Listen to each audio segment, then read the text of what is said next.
Shalom bagi kita semua. Selamat hari Minggu untuk kita semua, Bapak-bapak, Ibu-ibu, saudara sekalian yang dikasihi oleh Tuhan Yesus Kristus. Kita kembali dalam persekutuan kita dalam ibadah hari ini, di mana kita semua merayakan ibadah melalui media virtual. Kiranya kasih setia Tuhan selalu melingkupi kehidupan kita. Berita sukacita untuk kita semua pada hari Minggu ini terambil dari Kejadian pasal yang ke-22 ayat yang pertama sampai dengan ke-14. Kejadian 22 pasal yang pertama sampai dengan ke-14. Saya akan bacakan bagi kita semua. Beginilah firman Tuhan.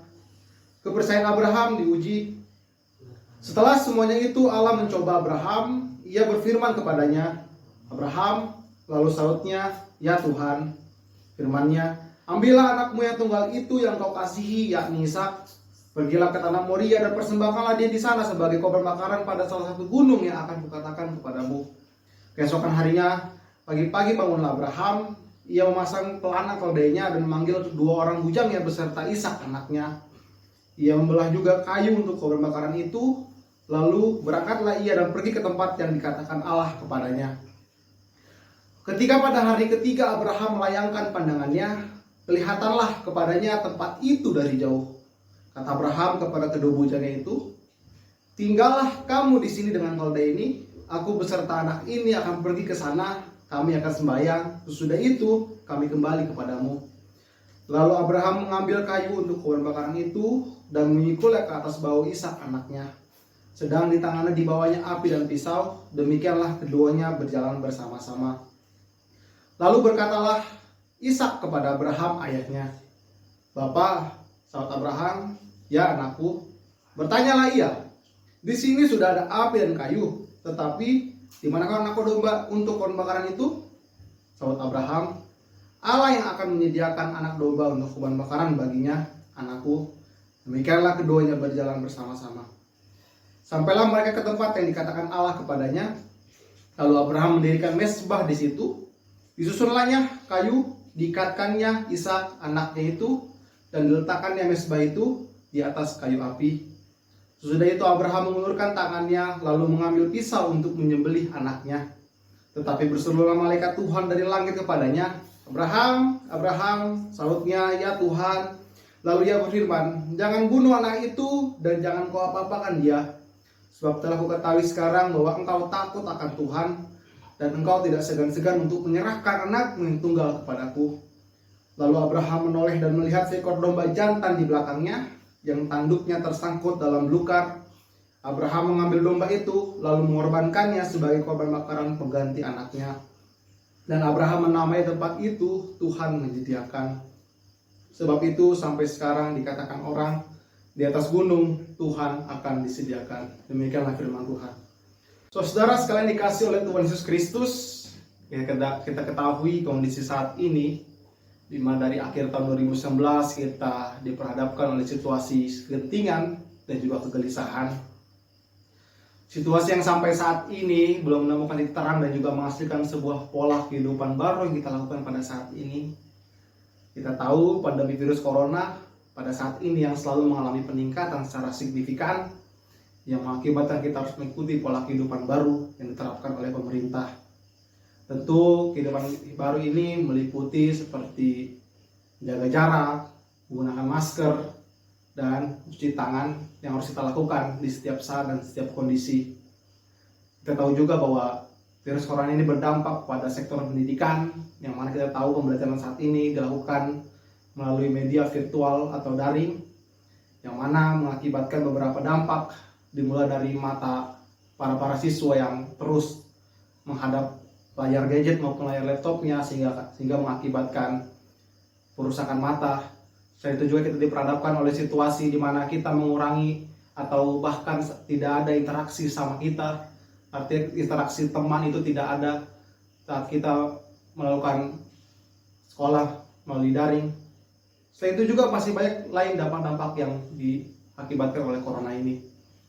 Dan juga kita melihat dari posisi yang lain, yaitu sektor industri, di mana kita tahu bahwa saat ini Indonesia sedang mengalami naik turun siklus perekonomian, dan bahkan dunia sama-sama mengalami sebuah siklus perekonomian yang naik turun. Kita tahu juga pandemi virus corona menyebabkan beberapa saudara kita maupun beberapa teman-teman kita mengalami PHK dari perusahaannya karena menghadapi situasi ekonomi yang tidak terus pasti karena virus corona ini. Tapi saudara sekalian dikasih oleh Tuhan Yesus, mungkin kita pernah berpikir atau pernah merasa bahwa kita dicobai terlalu besar oleh Tuhan. Apakah kita pernah berpikir seperti itu? Pasti kita sama akan berpikir seperti itu. Apa kita juga pernah berpikir bahwa Tuhan begitu jahat kepada kita sehingga dia mengambil pekerjaan kita, atau sehingga Tuhan mengambil keluarga kita, atau sehingga Tuhan melakukan sebuah cobaan yang begitu berat bagi kita? Apakah kita pernah berpikir gitu? Apakah Tuhan jahat kepada dalam hidup saya ini? Apakah kita pernah berpikir bahwa Tuhan itu begitu teganya memberikan cobaan kepada kita sehingga kita menurunkan antusias kita dalam percaya kepada Tuhan? Mungkin pertanyaan ini kerap kali muncul dalam pikiran kita dalam setiap kehidupan kita, dan kita di sini mau belajar apa yang diimankan oleh Abraham itu sendiri. Dimana kita belajar dari keimanan Abraham begitu luar biasa. Dimana kita tahu, saudara kasih dalam nama Tuhan Yesus Kristus, kita tahu Abraham yang kerap kali dikenal oleh kita sebagai bapak orang percaya, merupakan sebuah role model bagi kita dalam menghadapi situasi seperti ini. Nats ini merupakan cerita mengenai Abraham yang diuji oleh Allah. Yang mana kita tahu bahwa ujian ini adalah ujian untuk mempersembahkan anak yang tunggal, yaitu Ishak. Saudara sekalian dalam nama Tuhan Yesus, apa kita pernah menyadari atau pernah mengetahui bahwa Abraham bukan kalinya yang diuji oleh Allah? Maka kita tahu juga bahwa Abraham sebelum mendapatkan Ishak, dia diuji untuk menunggu Ishak selama bertahun-tahun. Dan ketika Abraham telah mendapatkan Ishak, Abraham diuji lagi oleh Allah dan kemudian untuk mempersembahkan anaknya. Apakah ini bukan suatu cobaan yang besar menurut Abraham? Dan ini bukan menjadi pelajaran bagi kita bersama bahwa kita melihat keimanan Abraham itu yang begitu luar biasa kepada Allah. Bagaimana keimanan Abraham itu yang begitu luar biasa untuk taat kepada Allah. Kita akan belajar dalam sikap-sikap Abraham dalam ujian yang diberikan Allah kepada Abraham. Yang pertama kita belajar ketika Allah memerintahkan Abraham untuk pergi ke Gunung Moria dengan mempersembahkan anaknya, Abraham langsung mendengarkan perintah Tuhan dan melakukannya. Abraham tidak banyak tanya maupun mengeluh dalam perintah Allah itu. Apa kita pernah mengikuti sikap seperti Abraham, di mana ketika Allah memerintahkan kita untuk taat kepadanya, gimana Allah memerintahkan kepada kita untuk tahan terhadap cobaan-cobaan ini? Dan saya berpikir bahwa kita tuh sama, kita tidak akan seperti Abraham, atau bahkan sedikit dari kita yang bakal mengikuti iman Abraham, yang mana dia percaya dan langsung melakukan cobaan maupun tugas dari Allah itu sendiri. Yang kedua, kita melihat Abraham diperintahkan untuk mengorbankan anaknya, dan dia begitu yakin dan percaya bahwa Allah itu tidak akan mencelakakan dia.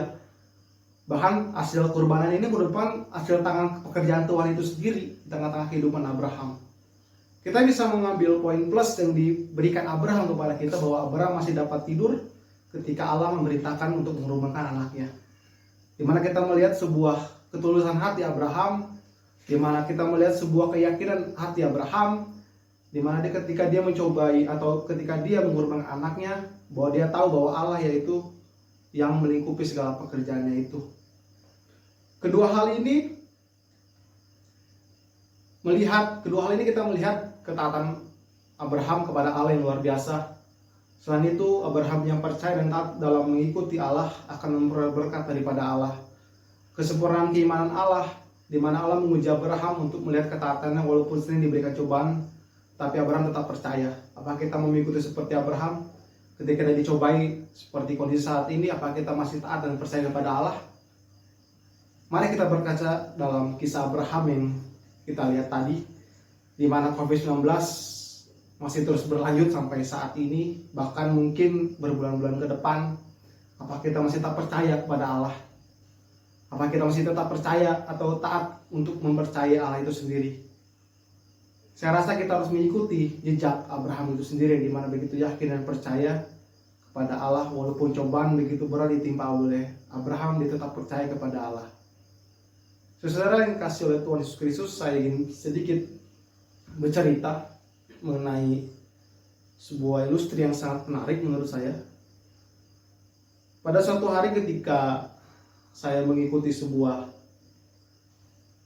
karnaval yang diselenggarakan oleh salah satu stasiun TV, saya ikut melihat aksi karnaval yang dilakukan di salah satu daerah, di mana ada atraksi yang dilakukan untuk menyeberangi gedung satu ke gedung satunya lagi, gedung satu, gedung A ke gedung B. Di mana dalam atraksi itu, pertama sang pesulap ini melakukan atraksi untuk berjalan tanpa pengaman apapun, tanpa benda apapun. Dia berjalan melintasi tali dari gedung A ke gedung B ini, jalan dan berhasil.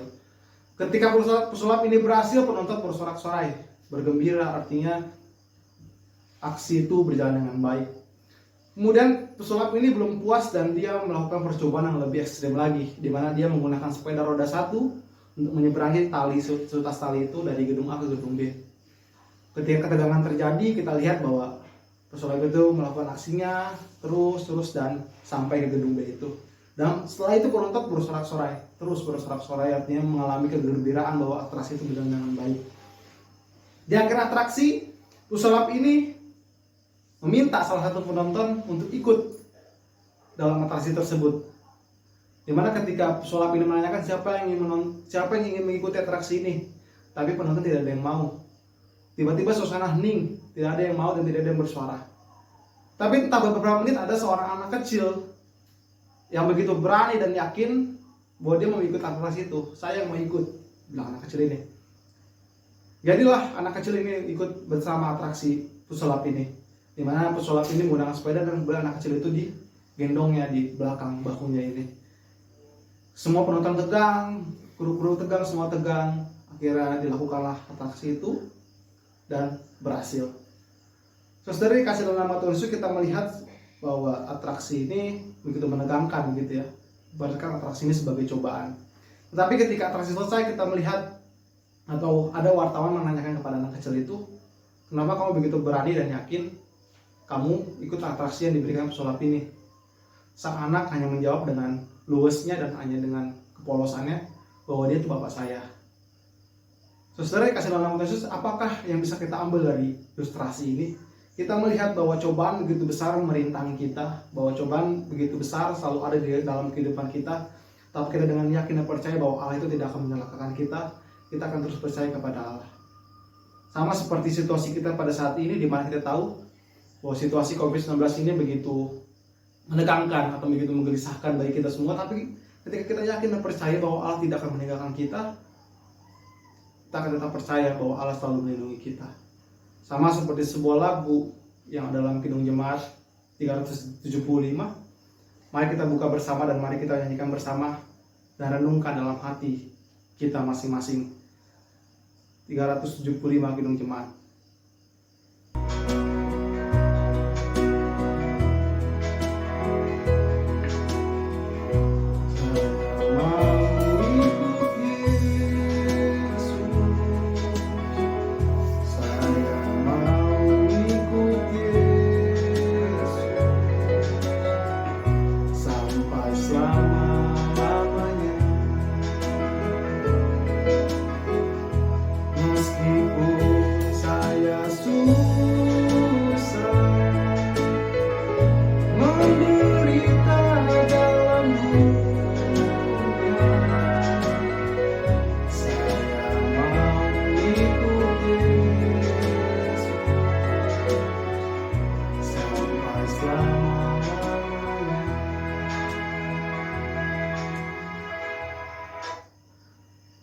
Meskipun saya susah menderita dalam dunia, tapi saya mau ikut Yesus sampai selama-lamanya. Walaupun susah dan menderita dalam cobaan yang begitu berat, dalam ujian yang begitu berat, tetapi ketika percaya dan kita yakin bahwa saya mau ikut Yesus selama-lamanya, Tuhan akan memberikan berkat yang begitu luar biasa ke depannya. Mari meningkatkan keimanan kita dan tetap ikut taat dan percaya kepada Allah. Berkat Allah melimpah akan datang pada kita dari waktu ke waktu. Tetap percaya dan akhir pada Tuhan dan selamat proses dalam kehidupan kita. Tuhan Yesus memberkati. Amin. Mari kita berdoa.